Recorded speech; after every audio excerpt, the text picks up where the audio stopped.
Hello,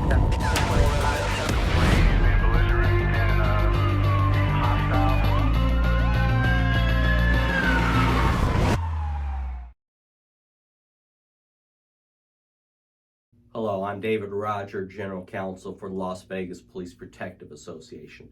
This is part 2 concerning qualified immunity in state court and the MAC decision. And so as we discussed in the first video, the Nevada Supreme Court ruled in the MAC decision that officers are not entitled to qualified immunity for state court violations because the legislature has not provided as such. And so our legislative team will be addressing that in this next session. But let's talk about the practical effects of it. And so, as we discussed, the federal court has jurisdiction over federal claims, and in this case, a violation of federal constitutional law. And if a person files such a claim in federal court, the court has the discretion to take on state charges as well. And in MAC, there were generally 2 allegations. One is that MAC's federal constitutional rights were violated, therefore they filed under the Federal Civil Rights Act. And 2, MAC's state constitutional rights were violated, and the Nevada Supreme Court said that officers don't have qualified immunity under state court causes of action. And so what does that mean practically speaking? And so here is the difference in federal court and state court. In state court, we now know that you do not have qualified immunity.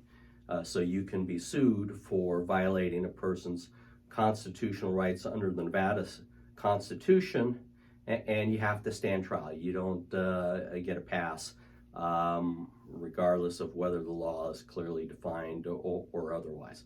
That plays a role in the jury's ultimate decision. But here's the big one. Nevada law says that the maximum amount of money that a person can recover in such cases is $200,000. So under Nevada law, you don't have qualified immunity, but the maximum a person can recover is $200,000. In federal court, however, you do have qualified immunity. So if the plaintiff cannot show a clearly defined law that you violated, you're out. You have immunity. However, conversely, if the plaintiff can show that there's a clearly defined law and your conduct violated that clearly defined law, damages are unlimited, so to speak. There is no statute that caps damages. And so that's why all of the cases in which you are sued for allegedly violating someone's constitutional rights are filed in federal court, because lawyers are business people, right? And so they're not going to file in state court when they know that the maximum amount that they can recover is $200,000, when in federal court damages are unlimited. And so that's why almost all of our cases are in federal court. Let's take, for example, a typical lawyer. A typical lawyer is going to charge 40% if the case goes into litigation. And so the maximum a lawyer is going to be looking at in state court is $80,000. 40% of $200,000 is $80,000. Maybe there's some lawyers who will take that type of case, but for the most part, lawyers are going to say, I'm going to put in a lot of work. I'm going to have to hire experts, investigators. I'm going to have to take the case all the way to trial, and I may not even get the $200,000, and the maximum I'm going to get is $80,000. And so that may sound like a lot of money, but to any good lawyer, really for the amount of work that it's going to take, $80,000 isn't a lot of money. So you will continue seeing your cases filed in federal court.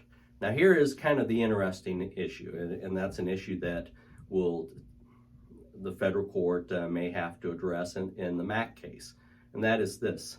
Let's assume that the federal judge in the MAC case finds that officers are entitled to qualified immunity. There is no clearly established law that the officers violated, so they're entitled to get out of the lawsuit.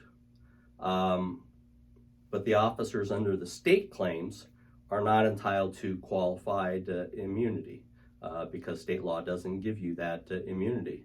So what does the federal judge do? Do you think that a federal judge is going to continue hearing a case which deals simply with state law? No. The judge is going to send it back to state court and say, it's yours now, and the plaintiff will be stuck with the $200,000 cap, and the lawyer is going to be thinking to him or herself, what did I just do? So I hope that that's clear for you. I hope that that provides you at least some level of comfort, knowing that even though this MAC decision is not good for us, it really isn't going to change the way these matters are litigated. And so be safe, continue doing a good job in protecting the community. Things will work out in the end, and know that PPA is on top of it.